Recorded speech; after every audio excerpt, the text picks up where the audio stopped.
Alright guys, so it's update number 2 on the 2005 Arctic Cat 400 4x4.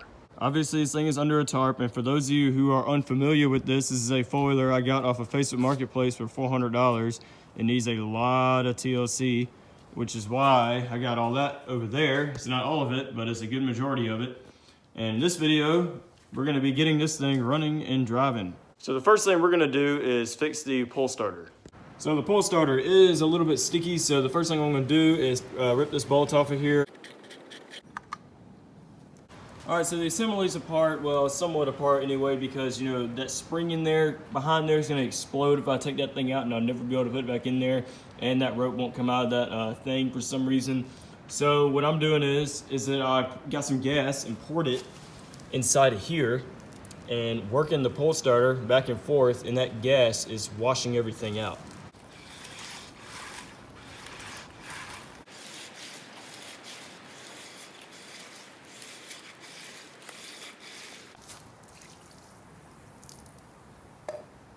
I'm gonna do a couple more rinse cycles or flushes and then see how it is.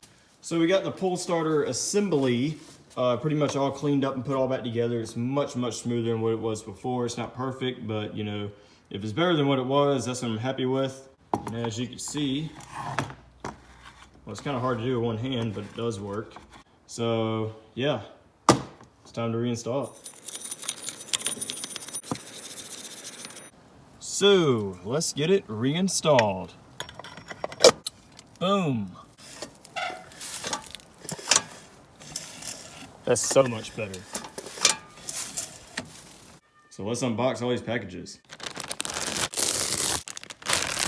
All right, so I don't have my tripod right now, so you're just gonna have to work with me a little bit. So we got a carb rebuild kit. You got the intake manifold thing going on. The steering bushing. I'm guessing this is a starter solenoid. Yep.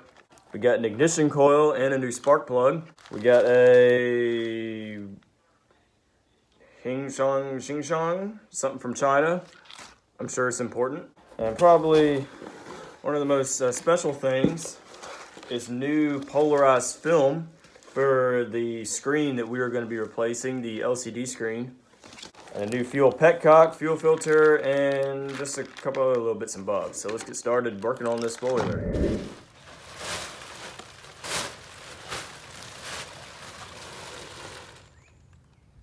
So now I'm gonna rip this carburetor all to pieces and open up the rebuild kit and hopefully rebuild it, and it should work.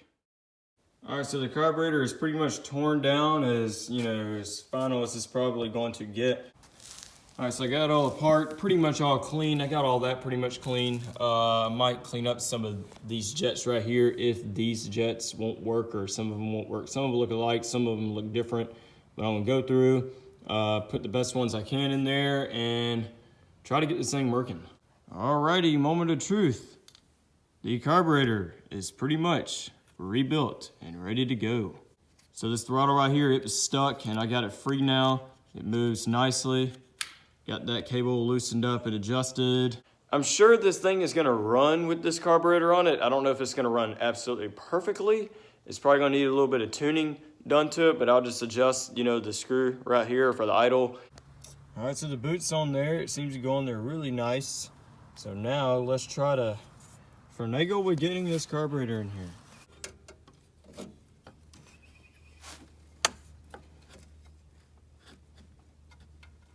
Perfect.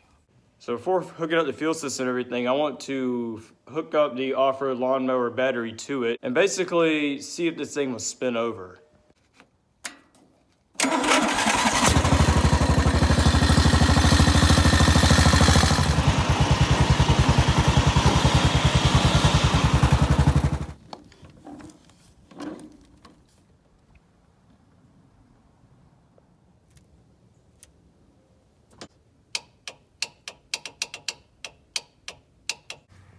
All right, so I do think it is the starter, because when that's on there, it is getting 12 volts. So yeah, that's our problem. Guys, I have never seen this before. I took the bolts out that holds the cup on. This was all that was in here. There's no electric motor, magneto, nothing. No shaft or anything. It is just like a bare open case. So yeah, starter is on the way from Amazon. All right, so we got a sketchy fuel system rigged up here, just a fuel line, and I'm using this little RC car nitro fuel bottle thing with gasoline, and this is gonna be my fuel tank. So with a pull starter, you shouldn't need battery power because, you know, if you had a battery, you would start it with the electric start.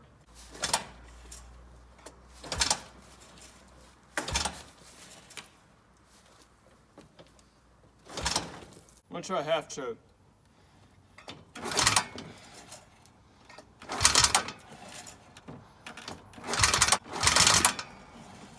It's wanting to start.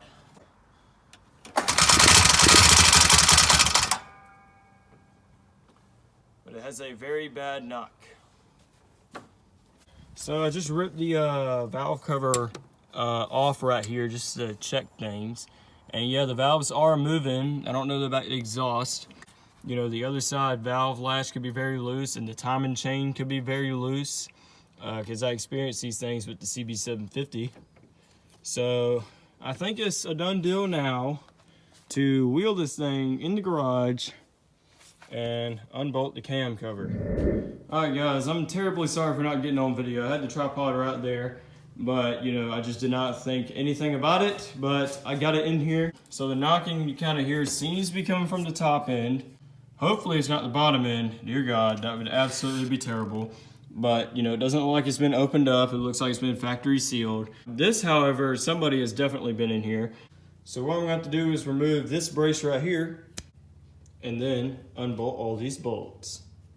All right, y'all, so it took me a little while in order to get the cam cover removed, but there you can see the valves and everything, and the rocker arms are actually on the cam valve cover itself. But nothing really seemed to be out of normal. I mean, I do see some wear, but nothing really that's gonna be making that really loud sound. I did remove the timing chain tensioner right here. And now what I'm gonna do is remove the head because, I don't know, something might just be in the cylinder. And not only that, I'm also gonna remove this right here, which is the actual cylinder, and see if the connecting rod bearing is bad. So without further ado, let's remove the head.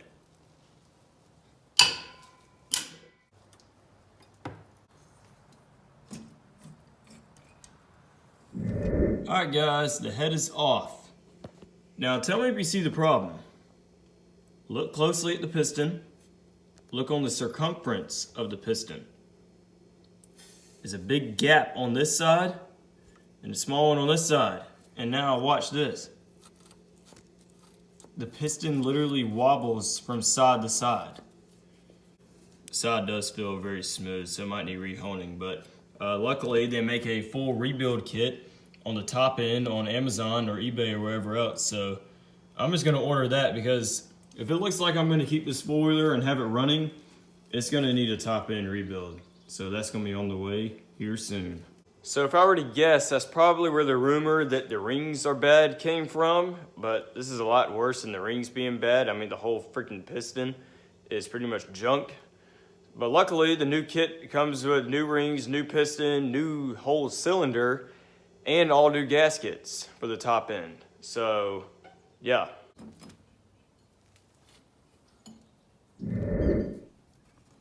Well, here you go, look at that. The whole front of the piston just broke off. That's why this thing was doing all like this.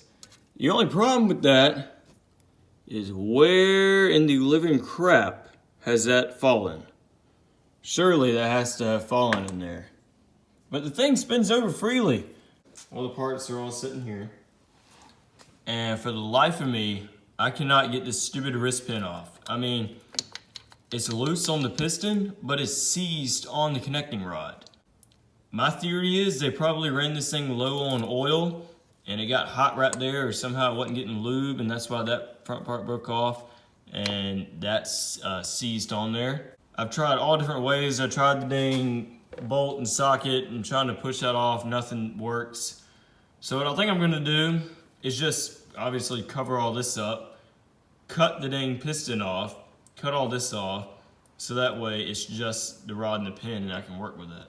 Comment down below if you've ever seen this before.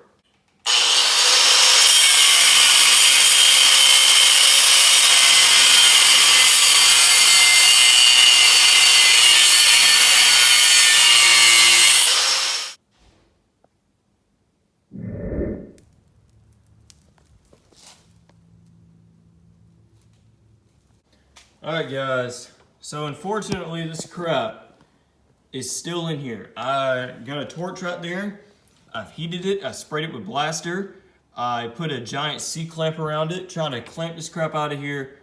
This crap is not moving. It is freaking stuck in here. I've tried twisting it with vice grips, everything.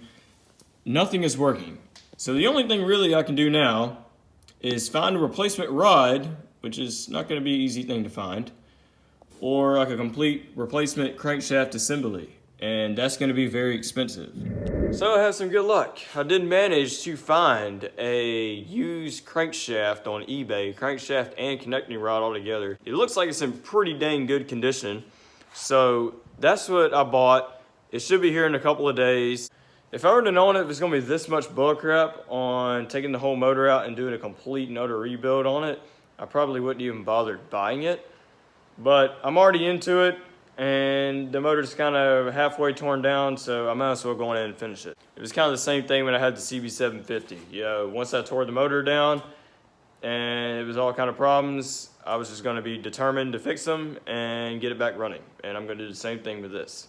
The big thing is this motor has potential to be running again. It just needs just small, stupid stuff that's just going to take a while.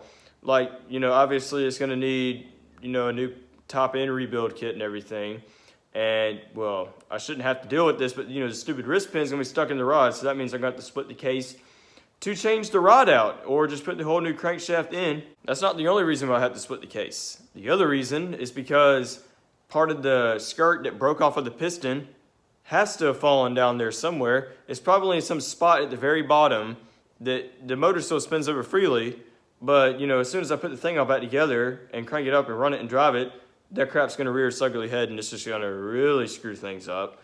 So I'm not taking that chance, so the case is gonna have to come off one way or the other. So I'm gonna get to work with getting this motor out now, and I'm sure that's gonna be a fun thing to do, and I'm not gonna record it because that's a very frustrating process. But once the motor gets rebuilt, I think this four-wheeler is gonna be a really nice four-wheeler. But you will see the case get split and everything in the next video. So I hope you liked this video. If you did, click on the buttons that YouTubers say to click. If you didn't like this video, click on thumbs down twice because two's better than one. You guys know the drill, and y'all should see me in the next one.